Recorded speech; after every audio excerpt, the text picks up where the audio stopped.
Okay, this is putting in a ceiling mounted bike hoist. These are the studs I'm laying out, so I'm going to show you that real quick. First, here's the hoist system you can get off of Amazon. CycleWorks, I think, is the name of the company. Gives you decent instructions, orientation, which way everything should go. But step 2 is, locate your ceiling joists. You want to tie into that as much as possible, else you have to use toggle bolts or some other method, which can be frustrating and create large holes. I'm going to try to avoid that and use joists. But seeing that we just moved into this place and we don't know where the heck the joists are, I didn't do this job. Obviously there's some sort of leak from before and they patched it. So I can't really use that as a judge. But stud finder doesn't work so well on this popcorn ceiling. Let me take an angle. See how grainy that ceiling is. So a little tip trick is to try to find the screws or nails in the wood with a magnet. So here's a telescoping magnet, and on the end of it I put another button magnet. That came off of, I think you got them in a set at Walmart, So just put as strong as you can get magnets, and something that is easily tilts is what I like. So pull that out, extend it out. So we're gonna look for a stud. I got tape marked to where I found already, but let's pretend we didn't know where one was, and we're just kind of going along, and we're close to the ceiling. We're not. You can touch it, or you can just, and I just kind of make a zigzag pattern, and you can feel it, and it takes right away. There's nothing holding it now but the magnet. So just keep doing that, and then I end up taking a piece of tape, stick it on the ceiling, because I'm not entirely sure which way the ceiling joists run, across or over. Even though I have a fair idea, I don't want to guess. And you can see in this site, at least, it's tough to kind of see, but this is at an angle. It doesn't actually run perpendicular to the wall. And these screws here are from another patch, so I didn't really want to trust these. They might have scabbed in a piece, and not been the true floor joist. So I don't really want to tie into that if I don't have to. So using the nails, when you can't use your stud finder, this works pretty well. I'll show you the stud finder that I have. It's the top of the line for you can get for residential use anyway. A Zircon one step. It's got a bunch of settings. One of the settings is actually metal. You can see that, and it's on it right now.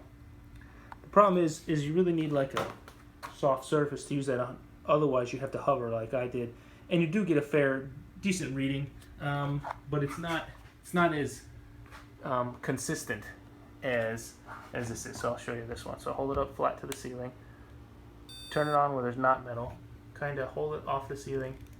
You can see how it doesn't pick that up entirely.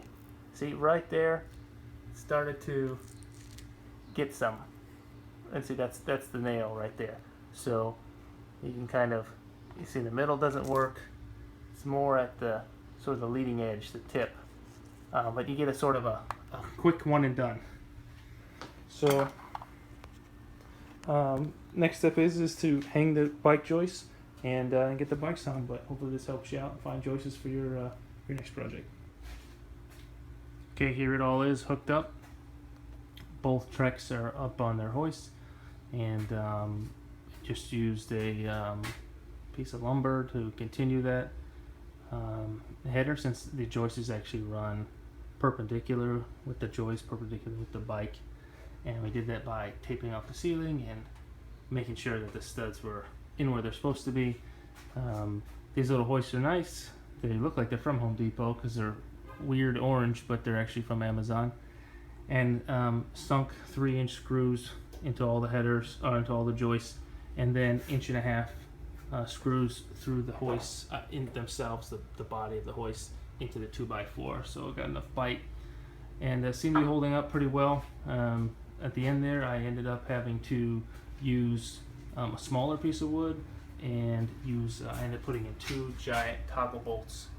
Actually, a third one. It was only 3 inches it just wasn't strong enough. I felt it moved, so I put 2 more in that were 4 inches, because this drywall is 3/4, because it's a fire barrier, so it's really long and thick, I should say, and then sort of tied them in together, just toenailing them into each other. If I was to do this over, I would say I would have planned out my farthest end and made the joint somewhere, you know, where the joist is. Instead of cutting an 8-footer, I was just leaving an 8-footer and putting a scab piece of a 22-inch. I should have brought that over, stopped it at this, here's one, stopped it probably at this screw, not cut there, and used 2 pieces of wood instead of a scrap piece of wood and a whole 2x8. But just sort of playing it by ear, and that's what you get. But if you're going to do yours in series like this, a tandem, think about where your joists end.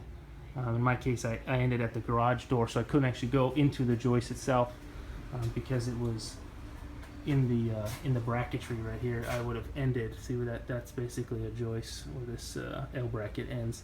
So I couldn't get into that point from here, so I had to stop and put a short piece on. But as for finding the joists and hanging up, it took about an hour and a half. I've never done this before, so not too bad.